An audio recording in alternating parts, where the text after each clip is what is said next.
Sljedećeg jutra cijela zemlja je brujala od novosti. Veliki vojvoda krenuo je od kuće do kuće sa staklenom cipelicom u ruci.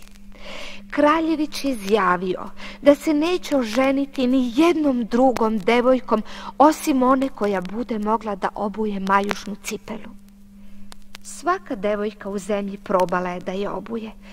Najviše su se trudile ružne Pepeljugine polusestre, ali ni jedna nije mogla da ugura svoju veliku nogu u staklenu cipelicu. A šta je za to vreme bilo sa Pepeljugom? Sedela je zaključana u svojoj sobi, jer njena zla maćeha nije želela da i ona proba cipelicu. Nesrećna Pepeljuga. Veliki vojvoda je već hteo da ode iz njene kuće, ne znajući da tu živi još jedna devojka. Ali njeni verni prijatelji miševi kradom su uzeli ključ koji je čuvala maćeha i gurnuli ga ispod vrata Pepeljugine sobe. I tako se devojka pojavila na stepenicama u posljednjem trenutku. "Stanite," povika ona, "mogu li ja da probam cipelicu?"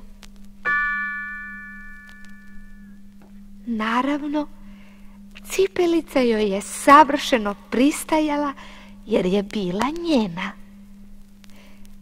Drugi dokaz vojvodi nije bio potreban. Njegovo veliko traženje najzad je bilo okončano.